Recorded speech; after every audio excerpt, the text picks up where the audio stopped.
Oh, thank you. Give me like a nod when you guys are ready. Just like look at me. Or that. Hey. Hi guys, I'm Steph, and we're going to be talking about internships. And in my group is Mike, Billy, Anna, Jen, and Anne-Marie. Alright, so I'm going to be talking about what internships are and why they're important. So basically, what is an internship? It's any official or formal program that provides practical experience for beginners in an occupation or profession. So it could be part-time, full-time. I'll go into this more later. But it's basically just a precursor to the working world. So an internship versus a part-time job. Part-time jobs are obviously part-time and they're always hourly, but the big difference between internships and part-time jobs are that internships have an educational goal at the end, whereas part-time jobs are generally just to kind of make money. Internships have an educational purpose as well. So the basics for internships, they're generally 10 weeks long, but they can be more or less depending on the field. I know one of the internships I applied for last summer and I interviewed for, they told me that if everything went well that they could extend it on if that was something that I was interested in. And they can lead to full-time employment. So the three kinds of internships, there's paid, unpaid, and co-op opportunities. So paid and unpaid are very similar. Paid internships are obviously paid and unpaid are not. But unpaid internships have legal regulations, so you can't economically benefit the company, and co-ops are when you work with the university and you just take a semester off to work. So the importance from a student perspective, they're resume builders, you can gain more work experience, and they give you a competitive advantage in the working field. Obviously they're all very important things that you need to take with you, and they kind of give you a better look at things than just a classroom experience. And then the importance from a company perspective, they give companies a competitive advantage by getting people with a new or inexperienced perspective. They can bring really good ideas to a company. And generally, if a company can take on an intern, that means that they're doing pretty well. So now I'm going to be talking about the benefits of internships. So basically, the first one is applying knowledge to the classroom and vice versa. You learn more with a hands-on setting than you would learn in a classroom. It's kind of just, taking what you've learned in the classroom and applying it, but you can also learn a lot from an internship itself that you might not learn in the class. You also will learn about your field. Internships give you an inside look at an industry that you wouldn't get from just a classroom experience. You can really look and see if this is something that you want to do, which I'll talk about in a little bit. But they give you a full perspective of what you will be doing. And then with this, it goes along with kind of finding your calling, which sounds silly, but it kind of gives you the first-hand experience to learn, is this something that you even want to be doing if you're getting your degree in it? So they allow you to see if you like that field of work or not, and if you don't, you can switch it up maybe. So they also give you valuable work experience. Students and recent postgrads get the opportunity to gain real-life experience before actually entering the real world. Work experience, I think, is the biggest part of an internship. They give you that really hands-on learning and stuff like that. So also they help you develop and build your skills. Interns get the opportunity to learn new skills, and it allows for people with past internships to stay competitive in the future. Again, going back to the classroom thing, you can learn a lot that you wouldn't learn in the classroom itself in an internship, and it gives you the opportunity to build upon those skills as well. It gives you the opportunity to get your foot in the door. So impressive interns that make a statement in their company can land themselves on the top of a candidate list for open positions in that company, and it gives them a really good head start. I know a lot of people already have job offers because of internships that they've had. It also gives you networking opportunities. Interns can gain a lot of new people to network with that are outside of just their peer range. It gives them executives and higher levels up of people that are interested in them. And a good way to stay connected is on LinkedIn. And then it's also good for references for future jobs. Supervisors and other individuals who work for the company you intern for can be great references for potential jobs. So if you ever need a letter of reference, your manager or boss at your internship or other people that you work closely with would be good people to ask. since they've probably had experience with that. And then it gives you the opportunity to learn about the working world, not just in your field, but in general, what it's like to work, 40+ hour a week job in the city, commuting, stuff like that. It gives you that like firsthand opportunity to learn about that, and because we don't really have that opportunity to do that when we're in class. And then it gives you the opportunity to find people with your interests, particularly your peers. It's a good way to, make social connections in the workplace because, obviously it's nice to have friends where you work. And it helps you find people with similar interests, I guess, professionally to you. And then for the new and you, I think Rowan does a really good job at emphasizing, especially in the HR and management majors, emphasizing how much an internship can help, especially because we have to do a supervised one. I have not had one yet, but I will be doing one next semester, and I'm excited to get the first, hands-on learning experience that I feel like will really benefit me, and I can take that with me, far after I graduate, and it's a good resume builder, so yeah. It's 40 seconds long.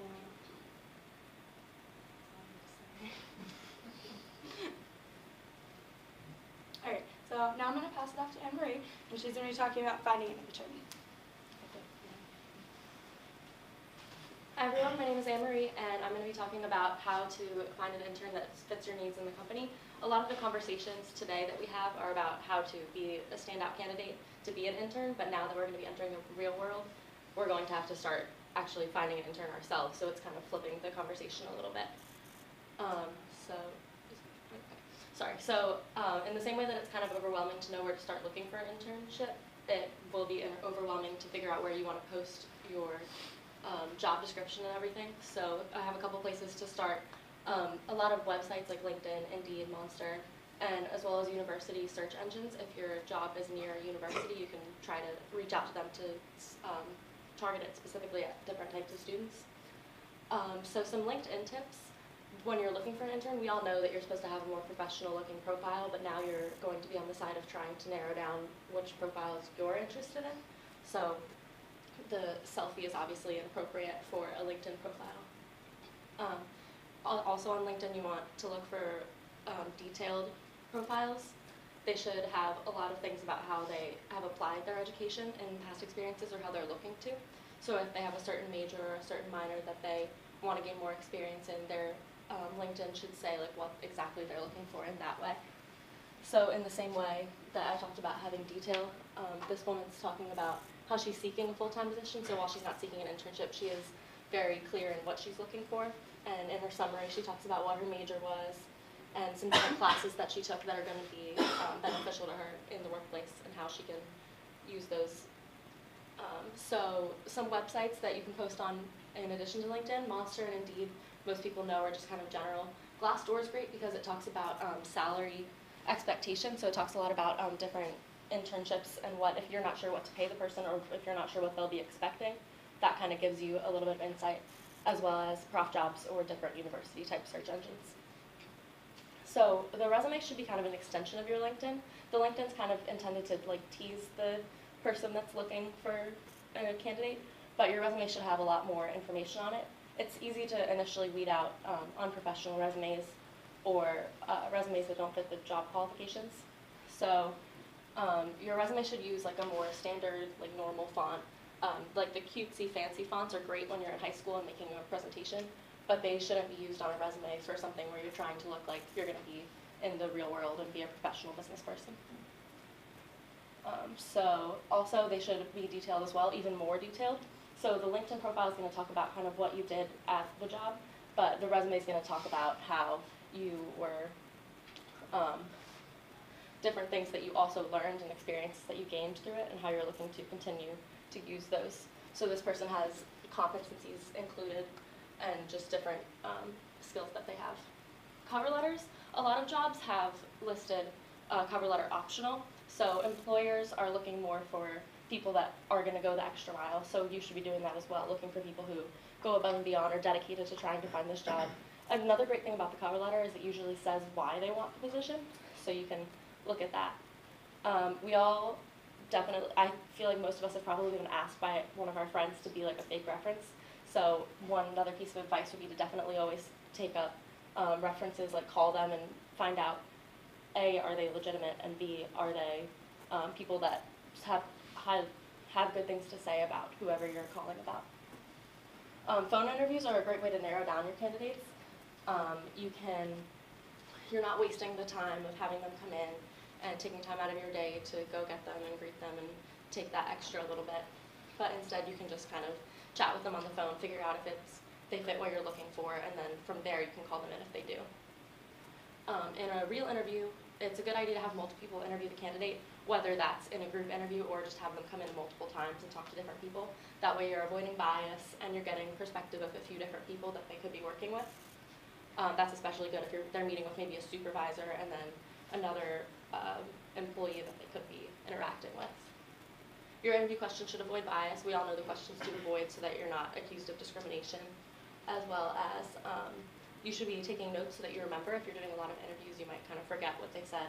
And also, you should have a copy of their resume to be prepared, but you should take note if they also bring a copy, because that shows that they're also prepared, and that kind of gives them a little bit of an extra edge.